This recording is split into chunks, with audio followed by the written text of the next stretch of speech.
Hi hello ನಮಸ್ತೆ, welcome to Geetanjali YouTube channel.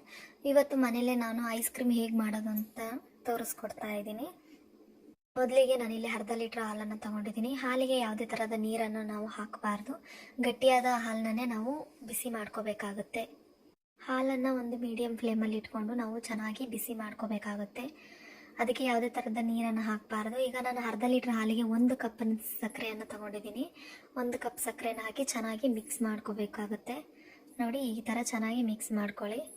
ಸಕ್ಕರೆನ ಹಾಕಿದ ನಂತರ 5 ನಿಮಿಷ ಹಾಲನ್ನ ಚೆನ್ನಾಗಿ ಕಾಸ್ಕೋಬೇಕಾಗತ್ತೆ. ಆ ನಂತರ ಒಂದು ಬೌಲ್ನ ತಗೊಳ್ಳಿ. ಬೌಲ್ಗೆ 2 ಸ್ಪೂನು ಕಾರ್ನ್ ಫ್ಲೋರ್ನ ಹಾಕೋತಾ ಇದ್ದೀನಿ. ನಂತರ 5 ಸ್ಪೂನಷ್ಟು ಹಾಲನ್ನ ಹಾಕ್ಕೊಂಡು ಚೆನ್ನಾಗಿ ಮಿಕ್ಸ್ ಮಾಡ್ಕೊಳ್ಳಿ. ಯಾವುದೇ ಥರ ಗಂಟಿಲ್ದ ಹಾಗೆ ನೀಟಾಗಿ ಚೆನ್ನಾಗಿ ಮಿಕ್ಸ್ ಮಾಡ್ಕೊಂಡಿದ ನಂತರ ನಾವು ಕಾಸಿದ ಹಾಲಿಗೆ ಇದನ್ನು ಹಾಕ್ಕೊಂಡು ಗ್ಯಾಸ್ನ ಮೀಡಿಯಂ ಫ್ಲೇಮಲ್ಲಿ ಇಟ್ಕೊಂಡು ಚೆನ್ನಾಗಿ ಅದನ್ನು ಮಿಕ್ಸ್ ಮಾಡ್ಕೋಬೇಕಾಗುತ್ತೆ. ಕೈನ ಯಾವುದೇ ಕಾರಣಕ್ಕೂ ಬಿಡಬೇಡಿ. ಕೈನ ಬಿಟ್ಟರೆ ಗಂಟಾಗುವಂಥ ಸಾಧ್ಯತೆ ಜಾಸ್ತಿ ಇರುತ್ತೆ. ಚೆನ್ನಾಗಿ ಒಂದು ಹದಕ್ಕೆ ಬರೋ ಥರ ನಾವು ಮಿಕ್ಸ್ ಮಾಡ್ಕೋಬೇಕಾಗುತ್ತೆ. ನೋಡಿ, ಇವಾಗ ಈ ಥರ ಒಂದು ಹದಕ್ಕೆ ಬಂದಿದೆ. ಈಗ ಇದನ್ನು ತಣ್ಣಗಾಗಿ ಬಿಟ್ಬಿಡೋಣ. ನೋಡಿ, ಇವಾಗ ತಣ್ಣಗಾಗಿದೆ. ನಾನೊಂದು ಮಿಕ್ಸಿ ಜಾರ್ ತೊಗೊಂಡಿದ್ದೀನಿ. ಅದಕ್ಕೆ ಅದೇನು ತಣ್ಣಗಾಗಿತ್ತಲ್ಲ ಹಾಲನ್ನ ನಾವು ಹಾಕೋತಾ ಇದ್ದೀನಿ. ಹಾಕೊಂಡು 1.5 ಸ್ಪೂನಷ್ಟು ವೆನಿಲಾ ಎಸೆನ್ಸ್ನ ಹಾಕೊತಾ ಇದ್ದೀನಿ. ಈಗ ಅದನ್ನು ಮಿಕ್ಸಿ ಆಡಿಸೋಣ. 10 ಸೆಕೆಂಡನ್ನ ರುಬ್ಬಬೇಕು ಮತ್ತು ನಿಲ್ಲಿಸ್ಬೇಕು.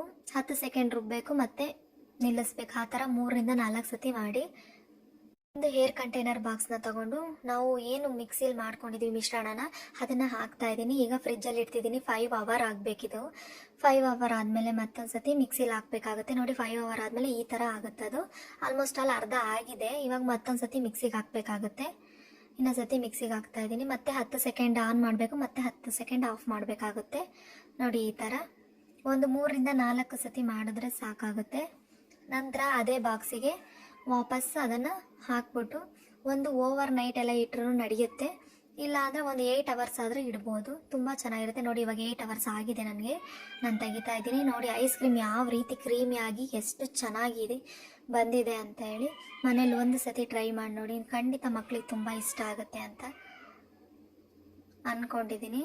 ನೋಡಿ, ಇವಾಗ ಅಲ್ಲಿ ಕೆಳಗಡೆ ನೋಡಿ ಎಷ್ಟು ನೀಟಾಗಿ ಬಂದಿದೆ ಐಸ್ ಕ್ರೀಮ್. ತುಂಬ ಚೆನ್ನಾಗಿರುತ್ತೆ. ತುಂಬ ಟೇಸ್ಟಿಯಾಗಿತ್ತು, ಮಾತ್ರ ಕ್ರೀಮಿ ಆಗಿತ್ತು. ಒಂದು ಸತಿ ನೀವು ಮನೇಲಿ ಟ್ರೈ ಮಾಡಿ ನೋಡಿ. ನನ್ನ ಎಲ್ಲ ವೀಡಿಯೋಗಳನ್ನೂ ಹೀಗೆ ನೋಡ್ತಾ ಇರಿ, ಹೀಗೆ ಸಪೋರ್ಟ್ ಮಾಡ್ತಾ ಇರಿ. ನೋಡಿ, ತುಂಬ ಚೆನ್ನಾಗಿ ಈ ಥರ ಬಂದಿದೆ. ಈಗ ನಾನು ಅದನ್ನು ಬೌಲಿಗೆ ಹಾಕೋತಾ ಇದ್ದೀನಿ. ಈಗ ನೋಡಿ, ಬೌಲ್ಗೆ ಹಾಕ್ಕೊಂಡಿದ್ದೀನಿ. ಆ ಬೌಲಲ್ಲಿ ನೋಡಿ ಸುತ್ತ ಕ್ರೀಮಿಯಾಗಿ ಎಷ್ಟು ನೀಟಾಗಿ ಬಂದಿದೆ ಅಂತೇಳಿ. ತುಂಬ ಟೇಸ್ಟಿಯಾಗಿ ಅಂದರೆ ತುಂಬ ಟೇಸ್ಟಿಯಾಗಿತ್ತು. ನೀವು ಒಂದು ಸತಿ ಮನೇಲಿ ಟ್ರೈ ಮಾಡಿ ನೋಡಿ, ಖಂಡಿತ ಇಷ್ಟ ಆಗುತ್ತೆ. Thank you for watching.